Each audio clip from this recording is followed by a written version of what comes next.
Bueno, estamos con Virginia Fernanda González, directora del Museo Sarmiento, Museo Histórico Sarmiento, ¿no, Virgi? Exactamente. Bien, y vamos a hablar un poco, Virginia, si te parece, sobre lo que es el aniversario que se va a cumplir del periódico El Mosquito.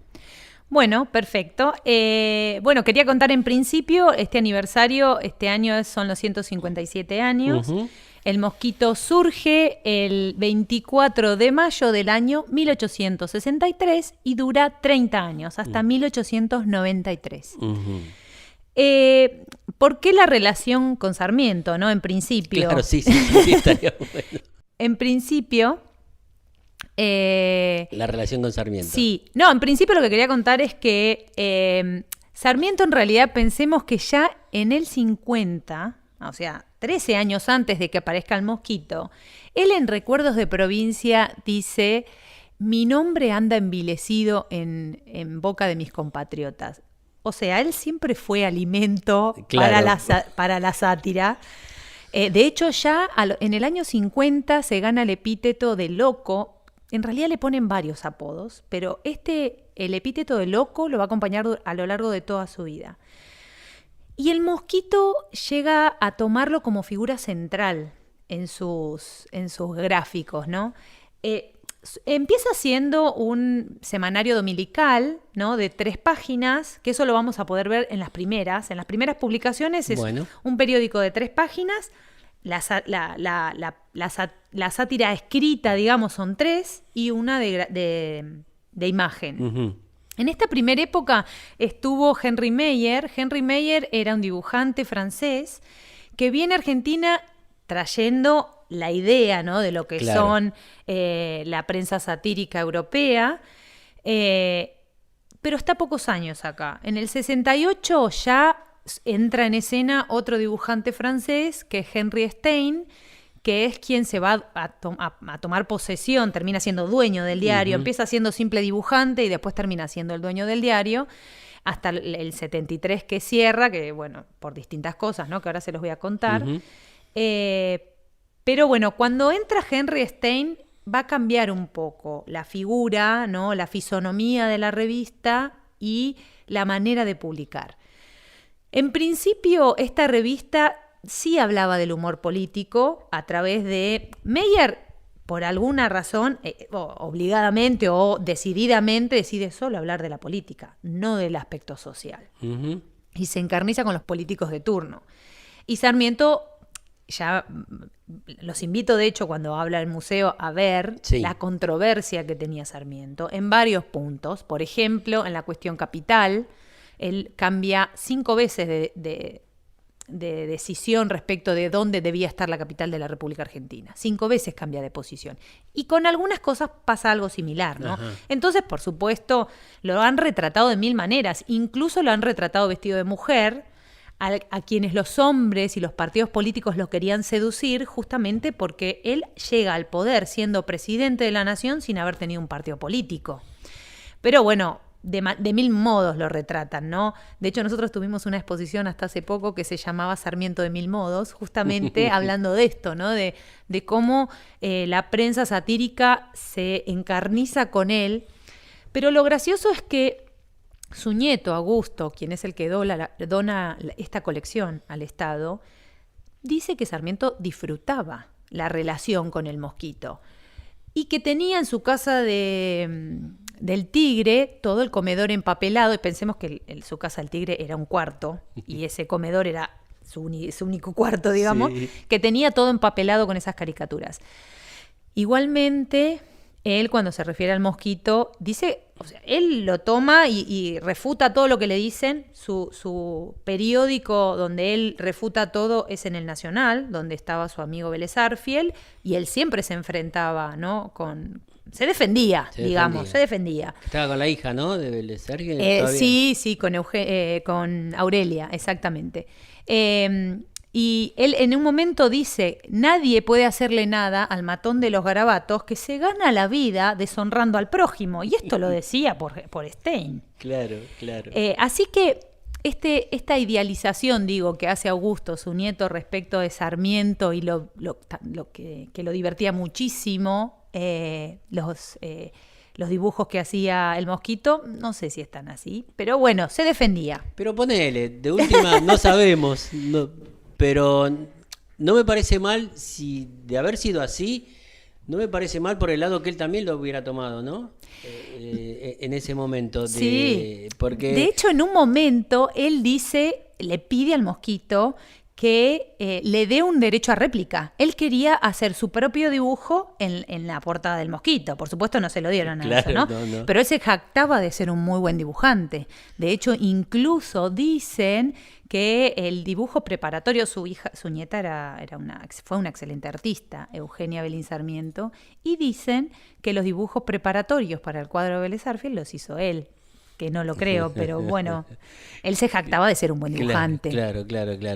Pero bueno, una relación controversial, decías vos, que no sabemos obviamente si estaba de acuerdo o no, pero tampoco apeló a la censura de decir, lo voy a cerrar. No, eso es verdad. De hecho, él discutía con ellos, no solo con ellos, discutía con todos en realidad, Sarmiento, pero discutía con la prensa satírica. Y es verdad que a veces hasta parecía que se divertía con esto, pero para él fue una lucha, ¿no? Fue una contienda, lo tomó como una contienda. Sí.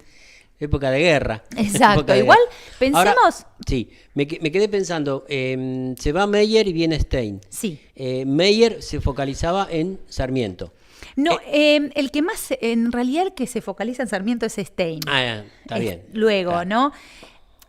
Lo que hace Meyer es empezar a hablar de esta prensa, hacer esta prensa política, satírica, pero dura muy poco en el país. Pensemos, el Mosquito surge en 1863, sí. Pero esto no significa que haya sido el único periódico satírico.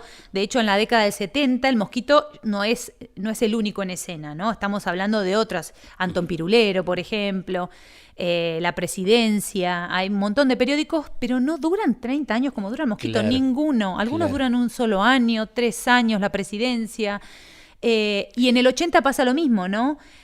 Hasta que, bueno, en el 90 el problema del Mosquito fue que se puso del lado oficialista, digamos, ¿no? Claro. Primero con Roca y después con Juárez Selman, y esto hizo que la contienda a nivel público, ¿no? En lo que es la perdiera prensa... interés. No, y bueno, eso lo terminó dilapidando, digamos. Es como ¿no? decía Botana con Crítica. Mientras fui opositor, vendía mucho y cuando... fui oficialista, bueno, perdí. Vos pensás que a los pocos años de surgir este periódico, que era de los domingos nada más, ya vendía 1.500 ejemplares. Para la época... Era muchísimo, hasta se pensó en hacerlo todos los días. Igual eso duró muy poco porque realmente no tenían tanto material para producir. Pero habla de que la gente compraba... para leer estos chistes. Claro, compraba este periódico para leer estos chistes. ¿Y a qué lo atribuís vos en estos 30 años que duró? ¿Por qué los demás no pudieron perdurar en el tiempo y el Mosquito sí? Mira, yo creo que en principio la figura de Henry Stein es muy importante, ¿no? Es un hombre que supo canalizar, no hablando desde el punto de vista de la imagen y la caricatura, sino también desde el punto de vista comercial. Stein generó varios cambios y muy importantes.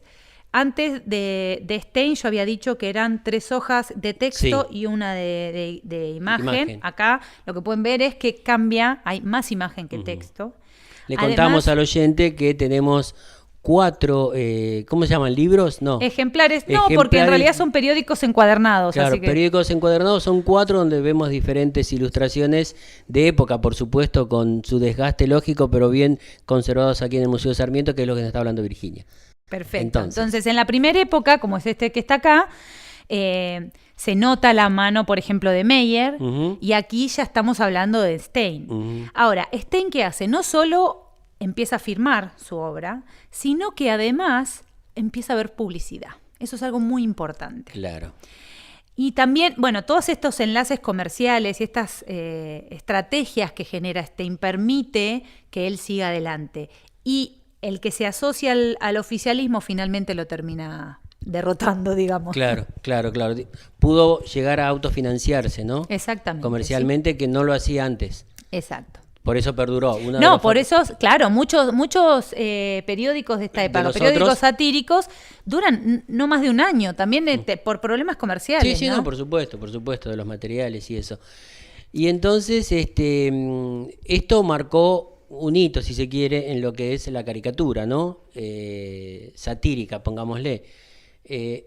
Hay algunas editoriales que siguieron este camino y hubo creaciones posteriores. ¿Recordás alguna? Me nombraste dos de época. Bueno, vos también dijiste, ¿no? Caras y caretas. Incluso El Mosquito continúa luego está hasta el 93, pero después tenemos, por ejemplo, Don Quijote, Caras y Caretas, El Hogar. Bueno, muchas de estas publicaciones nosotros las tenemos aquí en nuestra biblioteca, ¿sí? Donde estamos ahora, sí. En nuestra hemeroteca, en realidad.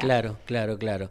Y después, más cerca del tiempo, ¿cuáles son los seguidores o los que siguieron por ahí la línea de, Satiricón, Tía Vicenta? Sí, lo que pasa es que no sé si siguen la línea tan virulenta como la tenía. Como fue esta, tan puntual. Exactamente, no creo, pero bueno, sí, hay distintas líneas. De hecho, hasta hoy la prensa satírica, dependiendo, ¿no?, de las épocas políticas, ha tenido mayor o menor libertad, que es lo que decías vos recién, ¿no? En la época de Sarmiento la particularidad es que tiene mucha libertad de expresión y puede jugar con la figura a niveles insólitos, ¿no? Porque le hace de todo a Sarmiento.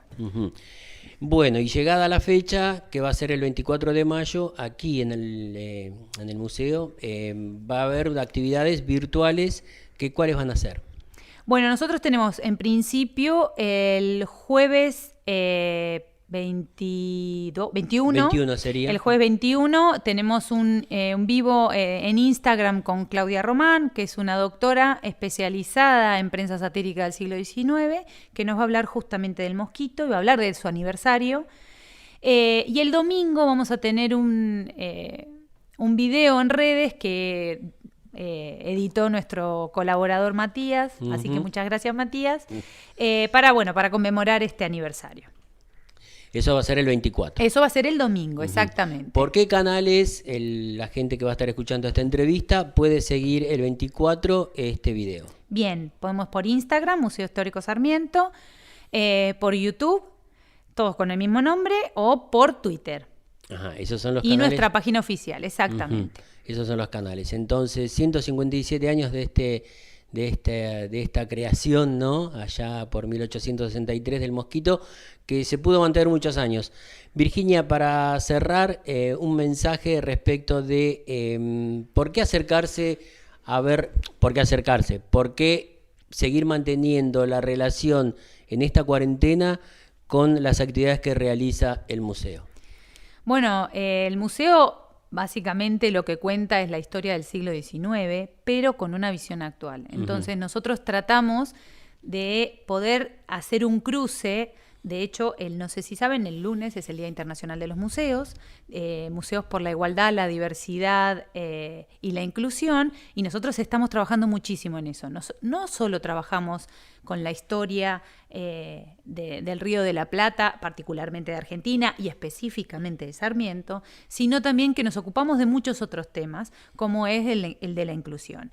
De hecho, es importante que vengan aquí, justamente porque nuestro discurso sobre Sarmiento es un discurso, digamos, no de la intronización del prócer, sino de la discusión con él. Así que es interesante que lo vean, que vengan y que entren a nuestras redes para poder conocernos. Bien, entonces pueden participar a través de eso. Exactamente. Bueno, Virginia, muchísimas gracias por Un habernos placer. permitido primero estar aquí compartiendo estas ilustraciones y la deferencia de vos de atendernos en tu lugar de trabajo. Muchas gracias. Un placer.